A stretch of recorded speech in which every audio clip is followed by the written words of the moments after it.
Meditación con el Padre Eduardo Hayen, director de Periódico Presencia. Muy buenos días. Hoy lunes vamos a tomar como nuestra meditación el versículo del capítulo 24 del Evangelio de San Mateo, que se usa para la aclamación antes del Evangelio, y que dice: estén preparados porque no saben a qué hora va a venir el Hijo del Hombre. El texto habla evidentemente de la muerte, y hay dos maneras de morir: la muerte de Dimas y la muerte de Gestas, los ladrones que murieron crucificados junto a Jesús. La suerte de esos dos ladrones parecía la misma, pero era radicalmente diversa la manera en que morían. Al primero, la tradición lo identifica como Dimas, el hombre que tenía conciencia de merecer un justo castigo por sus acciones malvadas. Su conciencia estaba despierta y veía con claridad el mal cometido. Esto le permitía reconocer la inocencia de Jesús. Su corazón tenía temor de Dios y era un terreno fértil para que la gracia actuara en él. De pronto se dirige a Jesús, crucificado y moribundo, y le dice con una mirada de fe: Jesús, acuérdate de mí cuando estés en tu reino. Y Jesús le respondió: en verdad te digo que hoy estarás conmigo en el paraíso. Este texto lo encontramos en el capítulo 23 del Evangelio de San Lucas. Al término de una vida de pecado, Dimas muere reconciliado en la luz y en la paz. El otro, Gestas, así lo identifica con ese nombre la tradición, muere insultando a Jesús y le dice: no eres tú el Cristo, sálvanos a ti mismo y sálvanos a nosotros.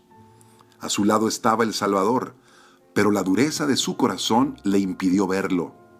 Quería una salvación humana, una prolongación de su vida. En ese momento no había arrepentimiento por el mal cometido, y el corazón de este hombre estaba lleno de ira por la condena que le había sido aplicada. ¿Y cómo murió? De la peor manera, porque estaba separado de Dios, de la luz y de la esperanza. Los animales mueren sin comprender, se disuelven en la materia, pero el hombre no es así. El hombre sin Dios muere con el infierno en el corazón. En él hay dureza, impenitencia, rechazo de la luz, y el maligno entra como un señor despiadado en el alma. El momento de la muerte es un momento altamente dramático. Hasta el último instante se está jugando el destino eterno de una persona. Y no es raro el milagro de la conversión. Santa Teresa del Niño Jesús cuenta en su biografía cómo las oraciones y los sacrificios que hacía cuando era niña por la conversión de un condenado a muerte que rechazaba confesarse, surtieron efecto. Antes de subir al patíbulo, aquel condenado había rechazado al sacerdote, pero de repente, antes de la ejecución, se acerca a besar el crucifijo. Muchos llegan a este momento supremo de la vida absolutamente impreparados. No se dan cuenta de lo que se está jugando en ese momento. Van a comparecer ante aquel que pesará, que juzgará sus vidas y las enviará o a la beatitud eterna o a la perdición eterna. Muchos llegan, pues, a este momento de la muerte con la única preocupación de morir sin sufrir. Si es tremenda la muerte del pecador endurecido, ¿qué decir de la muerte de aquellas personas superficiales que nunca se dieron cuenta que la vida se iba a terminar y que el instante de la muerte iba a fijar sus destinos para toda la eternidad? Solamente podemos esperar en estos casos que sean capaces de aferrarse a la gracia que Dios les pueda ofrecer en el último momento. Un sabio proverbio afirma que el tipo de muerte es muy similar al tipo de vida que se tiene. Si se vive sin Dios, se arriesga también a morir sin Dios. Si en cambio durante la vida buscamos el bien, la muerte ocurrirá en la luz y en la paz. Nuestro destino eterno se decide durante el entero arco de la existencia humana en el tiempo. Como vemos, el verdadero problema es cómo dirigir nuestra vida. Siguiendo el camino del mal, llegaremos al término del camino en esta tierra con nada en la mano, prisionero de los vicios y de los pecados. ¿Quién te asegura que en ese momento tendrás la gracia del arrepentimiento? Aquel que muere impenitente se pierde para siempre. ¿Y de qué te sirvió haber conquistado el mundo entero si al final perdiste tu alma? Morir en pecado mortal sin arrepentimiento y sin acoger el amor misericordioso de Dios significa permanecer separados para siempre de Él, por culpa nuestra. En Jesucristo, en cambio, el dolor y la muerte tienen un significado positivo.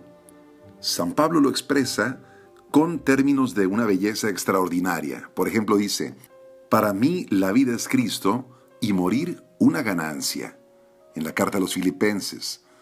O dice: cierta es esta palabra, si morimos con Él, viviremos también con Él, en la segunda carta a Timoteo. Quien muere en la fe en Jesucristo, pidiendo perdón a Él y poniendo en sus manos la propia vida, vive el instante irrepetible y sublime del encuentro de amor con Dios. Dichosos los que mueren en el Señor, dice Apocalipsis 14. Aunque la muerte desde esta perspectiva sea algo dichoso, al cristiano le cuesta superar una cierta angustia que se agita en su corazón al pensar que se está terminando el tiempo para dejar este mundo. Es necesario pedir a Dios la gracia particular de poder pensar en la propia muerte con serenidad y hasta con alegría. Se trata de un regalo que Dios no niega a nadie si se le pide con fe y humildad. Pídelo con frecuencia. Y cuando tengas la oportunidad, ayuda a tus seres queridos a morir de manera cristiana, con los sacramentos de la confesión, de la Eucaristía, de la unción de los enfermos, para que en ese viaje final, en vez de escuchar palabras superficiales y ya hechas, se escuchen las palabras dulces de la Iglesia. Sal, alma cristiana de este mundo, en el nombre de Dios Padre Omnipotente que te creó, en el nombre de Jesucristo, el Hijo de Dios vivo, que murió por ti en la cruz, en el nombre del Espíritu Santo, que te fue dado como don. Que tu morada sea desde hoy la paz en la Jerusalén con la Santa Virgen María, Madre de Dios, con San José, con todos los ángeles y los santos. Que puedas regresar a tu Creador, que te formó del polvo de la tierra. Cuando dejes esta vida, que venga a tu encuentro la Virgen María con los ángeles y santos, que puedas ver el rostro dulce y glorioso de Cristo y contemplarlo por todos los siglos en la eternidad. Que tengas muy bonito día, paz y alegría en tu corazón.